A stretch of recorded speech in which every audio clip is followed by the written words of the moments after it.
The fog that had descended upon them that morning was thick and smothering, hanging low to the ground, stubbornly refusing to be moved on by any influence. It aggressively enveloped the surface of everything it came into contact with, saturating the ground and all that rested upon it with a suffocating layer of miserable moisture. Staring out into the surrounding haze, Oberfeldwebel Metz had made peace with the fact that this impenetrable mist effectively deprived him and his men of any realistic line of sight. But he took confidence from the knowledge they would still likely be able to hear any significant enemy force that may approach them through it. And however oppressive these ungodly weather conditions may be, they were advantageous in effectively shrouding him and the others from the eyes of any Allied air patrols. Discarding the remains of his cigarette, the Master Sergeant ponderously rubbed one hand across the stubble that had formed across his chin, before stretching out and then turning back towards the waiting half-track. As per his orders, the armoured transport had been positioned sideways on, so that it straddled the entirety of the carriageway, preventing access from either direction. The road they occupied was barely wide enough to allow vehicles to pass as it was. It ran the length of a thin strip of land, rising up to bisect two wide expanses of open water that both stretched out into the surrounding gloom. As Metz materialised from the murk like a wraith, a Panzer Grenadier who was languishing alongside his vehicle quickly rose to his feet, one outstretched hand offering a lukewarm mug of coffee. Accepting the drink with a warm smile, the NCO took heart in the fact that whilst others may have been demoralised by this situation, these were far from the most trying conditions that he and his command had faced. Like him, these men had survived the worst that the Russian steppe had to offer, watching on helplessly as comrades froze to death, despite being seated only a few feet away from a roaring fire. They had witnessed and participated in unspeakable horrors, their panzers levelling whole villages at the behest of their commanders, burying their dead comrades they encountered, whose bodies looked as if they had been torn apart by demons. And now, the respite they had desperately hoped for to find in this new posting, well away from the marauding Soviet armies, had been unexpectedly stolen from them. From the radio transmissions they'd overheard, it was clear the British airborne troops who had occupied nearby Arnhem were proving unexpectedly difficult for the rest of their company to dislodge. In truth, Metz had been quietly relieved when the Major had selected him and his men to set up this checkpoint, well away from the main battle. Still, if the Tommies somehow managed to break out of the encirclement and try and push towards them, Metz was confident that he and his men would be able to repulse them. Because no matter how well equipped and how well disciplined the British troops may be, they could never measure up to the monsters that populated the ranks of the Red Army. It had first become apparent that something was amiss when the vivid blue expanse of the English Channel had disappeared from sight, to be replaced by an impenetrable swathe of swirling fog and cloud. The senior of the two pilots seated at the horse's controls was a Midlander by the name of Nolan, an unfortunate soul, saddled with a black country accent so thick you could most likely use it to inflict serious injury. Not long into the journey, Holstock found himself pondering if the flyer's unfortunate dialect was the cause of his abrasive demeanour, or if that was simply a further lamentable trait which the man had been cursed with. Regardless, Nolan had emerged from the glider's cockpit as they crossed the Dutch coastline, informing them with frustration that in addition to the deteriorating weather, their transport aircraft was reporting issues with its engines. This revelation had done little to ease the anxiety of either Holstock or the other two soldiers crammed into the rear of the aircraft alongside their cargo. The trio were part of the British Airborne Reconnaissance Squadron, en route to Holland along with the specially adapted jeep they had been tasked with operating. But they were also one of two units left behind when the main aerial armada had taken off the previous morning, with mechanical issues grounding the aircraft allocated to transport them.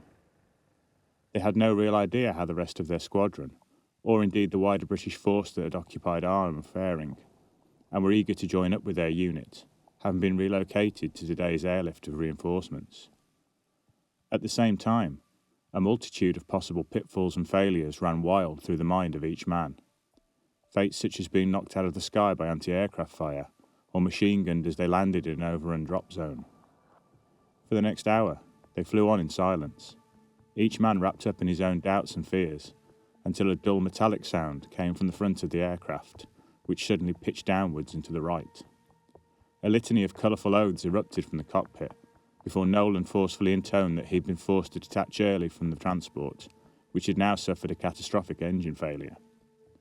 Looking out of the side windows, the airborne soldiers were horrified to see there was no sign of anything discernible below them, be it land or otherwise. All that was to be seen was a sheer wall of dark grey, which appeared to be greedily smothering the rapidly descending glider. There was yet more swearing from the cockpit, and an angry voice roared at the trio to make sure they were strapped in securely, as the fuselage began to rattle uncontrollably around them. But barely had the three men had time to look down on the harnesses, securing them to their seats, when there was a violent crash. The whole airframe seemed to momentarily lift up into a near vertical position as a result of the force of the impact it had just experienced. Seconds later, it came hammering back down to earth, temporarily stunning all those inside it. For a moment, nobody spoke, all three of the troopers staring back at one another in confusion. It was at this point that Nolan and his co-pilot emerged from the cockpit, hurriedly unbuckling their dazed passengers and securing their weapons, before yanking open the glider's side door. Almost immediately, a flood of dirty water came pouring in through the open portal, surging through the aircraft until it had formed a layer roughly a foot deep that now covered the floor. The initial shock and fear at this development soon gave way to an uneasy calm, as it became apparent that the deluge seemed to have gradually ceased, of its own accord. Tentatively, Holstock stepped forward and peered out of the open hatchway at their surroundings, sighing in resignation as he did so. Right out at the far edge of the fog, he could just about make out a thin strip of land, which emerged from and promptly disappeared back into the mist. Everywhere else, as far as the eye could see, was water. They were lying stranded in the middle of a flat, featureless expanse, seemingly in the middle of nowhere.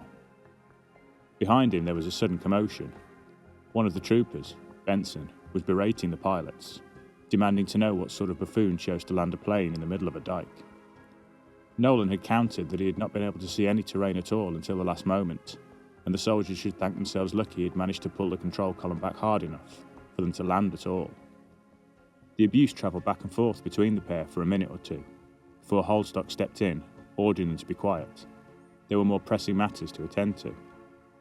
In clipped tones, he explained they needed to figure out the depth of the water they had landed in, as well as how far the road they could see off in the distance was from civilization. His words were followed by an awkward silence, as those assembled seemed to realise they were all roughly of an equivalent rank. It would be volunteers, rather than orders, that resolved these issues. Eventually, still staring angrily at the two airmen, Benson had started to make his way across to the open doorway, shouldering his rifle and removing his helmet as he did so. His fellow paratroopers watched on, as with a grunt, their comrade lowered his legs into the dirty water, before slowly sliding the rest of his body down as well. Sculling backwards, and with the others having moved up to the door to follow his progress, the swimming soldier announced that he couldn't feel any ground beneath his feet whatsoever. As he then turned and began to slowly make his way out through the water in the direction of the road, Benson's reply had caused Holstock no small degree of concern. If the water wasn't shallow, there was a risk that any significant change to the weight distribution of the glider may cause it to slide off whatever it was lodged upon. Sharing his concerns with Nolan, it was agreed the two pilots would carefully check that everything within the aircraft was secure and stabilised, whilst he and Private Gordon would do the same for their jeep and equipment. By now, pretty much every part of Benson's body was freezing cold, particularly the parts that really shouldn't be, and he was regretting having volunteered for the task.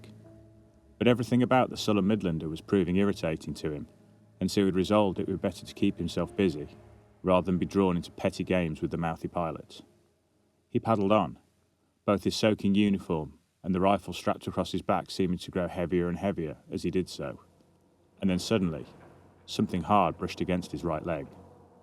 Emitting a surprised cry, the swimmer immediately began to slosh around violently from side to side, in an effort to identify what it was he had just felt. It soon became apparent, however, that his frantic movements had achieved little more than to churn the water up around him, further hiding whatever the object may have been. Heart still racing, the paratrooper tried to calm himself down again, convincing himself it must have been foliage or debris that had previously been deposited in the dyke.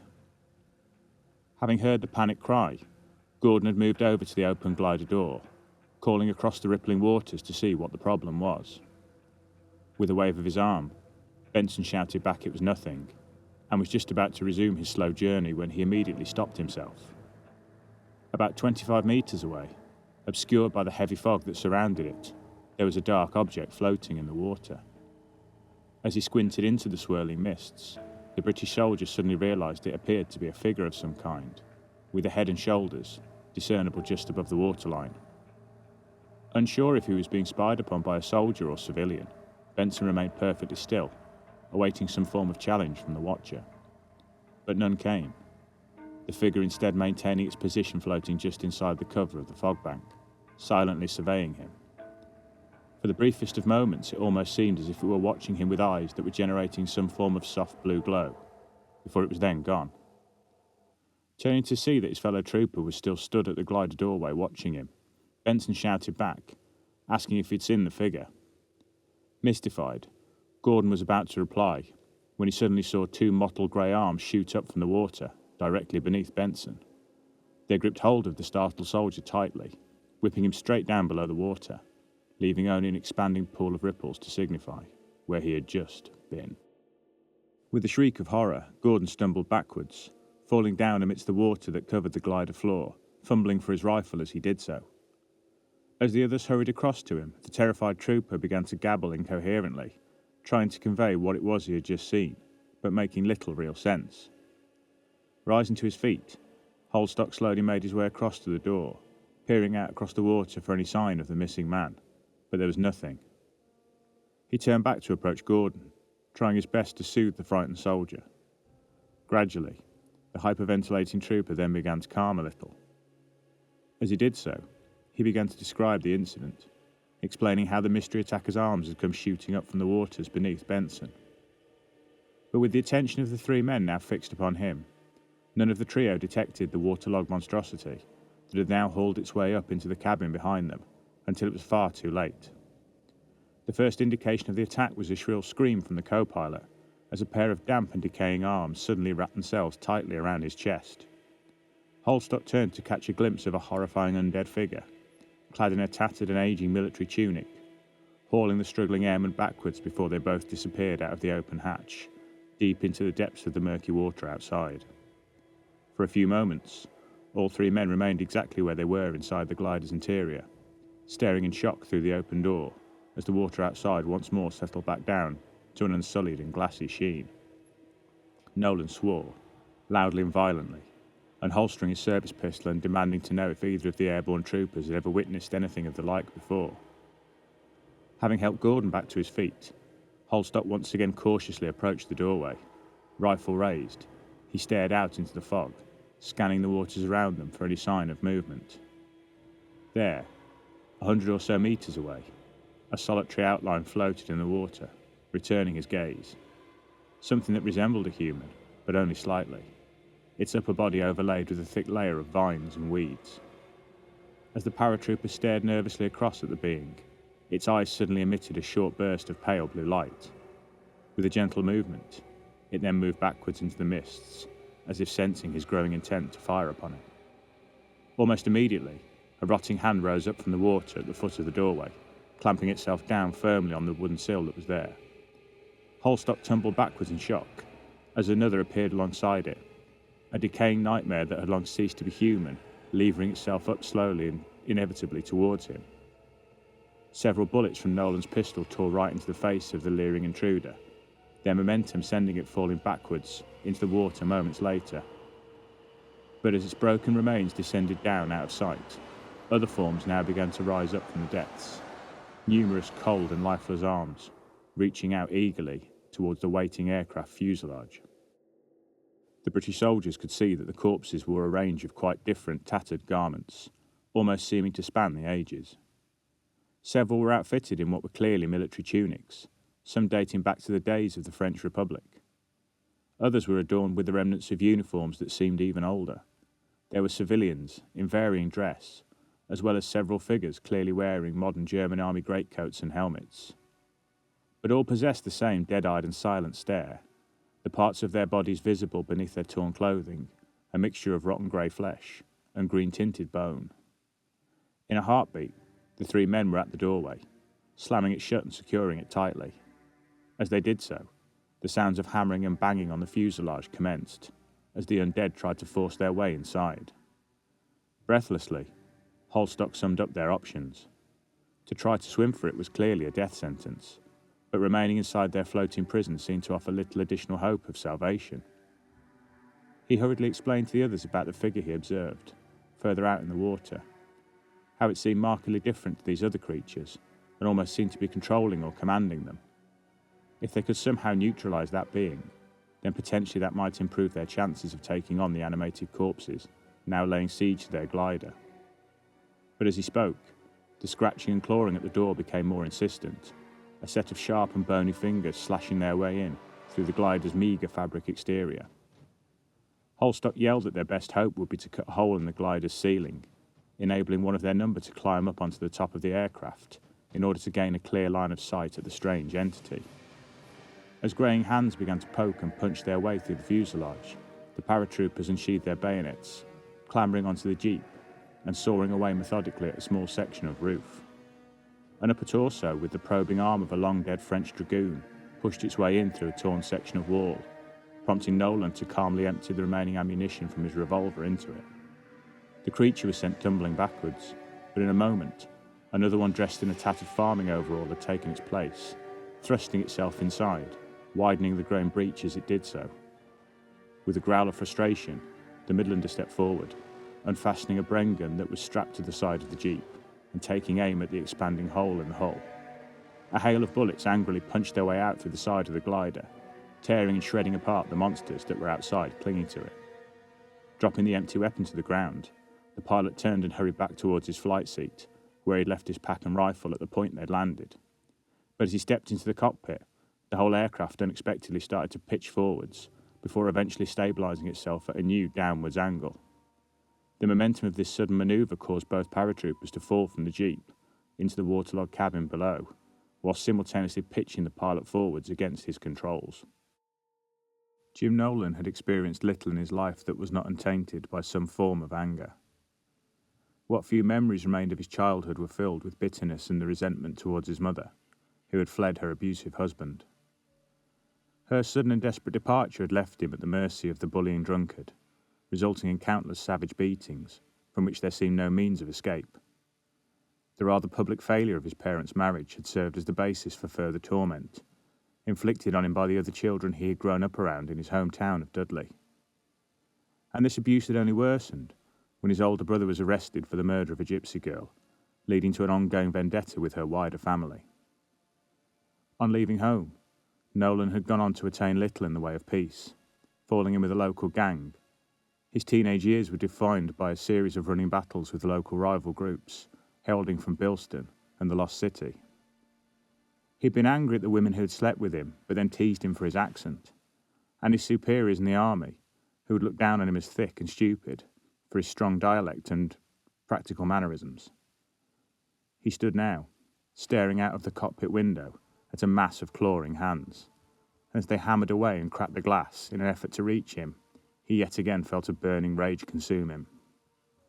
With every passing second, the glider was now tilting further down, under the water, as the corpses outside grasped and pulled on the cockpit in a frenzied effort to gain entry.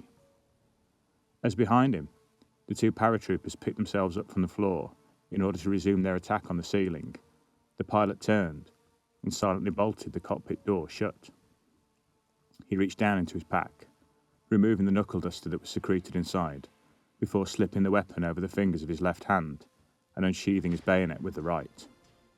Then Nolan slowly and deliberately released the locking bolts that held the cockpit to the glider's main body, bracing himself as the removable section dropped heavily forwards into the water. The glass ahead of him finally shattered, a flood of grimy brown water surging into the cramped confines of the sinking cockpit, with several of the dead also entering alongside it. As the water swirled and surged angrily around his waist, he caught sight of Benson amongst his attackers, the soldier's eyes vacant and unseeing, his arms extending hungrily outwards in search of the pilot. Yelling a roar of pure hate, he buried the knife blade directly into Benson's right eye socket, smashing the knuckle duster into the side of the dead paratrooper's head as he did so. The freezing water continued to rise higher as he punched and slashed away at the horrors until the knife's blade stuck fast in the face of one of them, and broke itself free from the handle. As the cockpit section finally slipped down beneath the water, and the light above him began to fade, Nolan continued to hammer away with the brass knuckles and the broken knife handle at the leering nightmares in front of him, their rotting features now replaced in his mind with the faces of every person who had ever done him wrong. The instant they had heard the gunshots sounding out across the morning mist, the German grenadiers had been up and on their feet.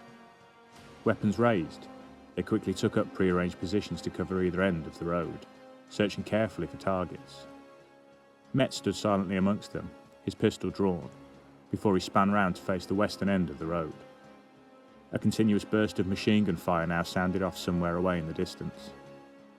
Ordering the men to mount up, he leapt up onto the running board of the half-track, directing the driver to set off at speed.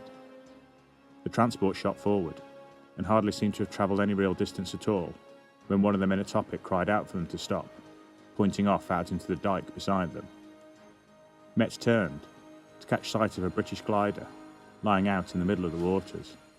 Its nose section was missing, and as water poured in through the opening, the aircraft was now beginning to sink.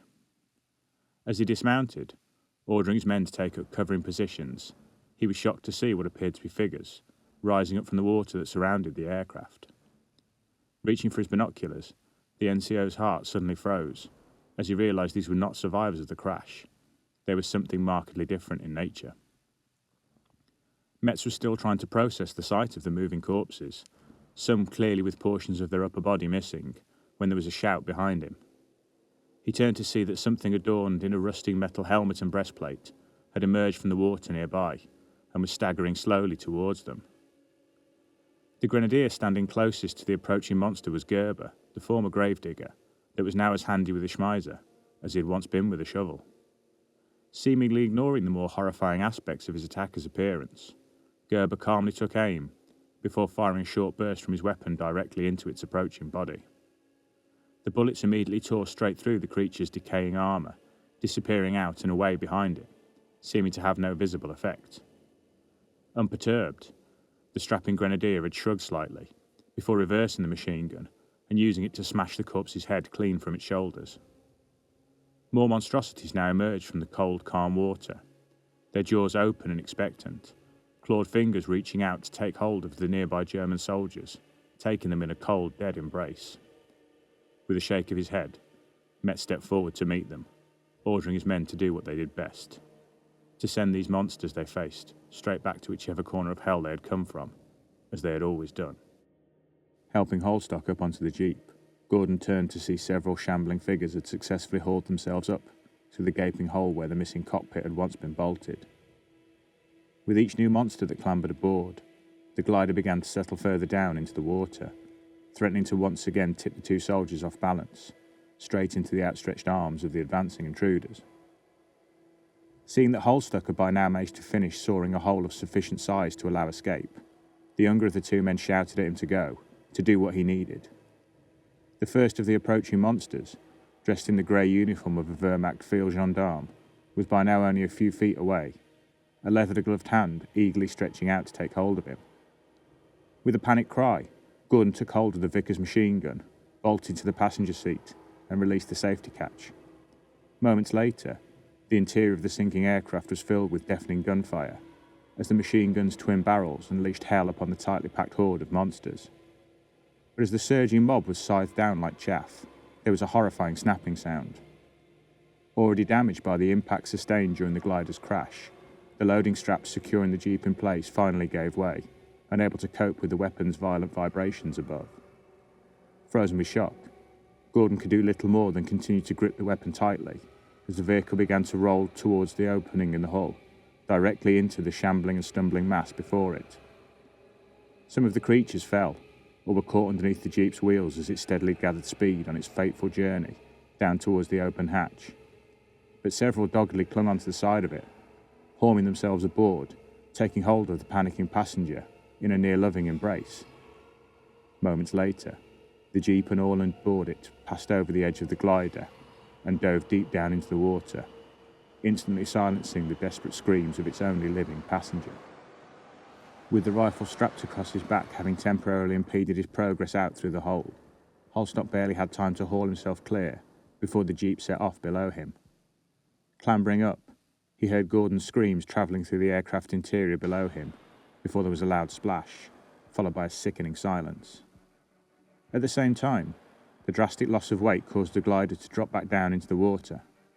It settled itself, upright, but now commencing a slow and inevitable descent as it began to fill with the contents of the dyke.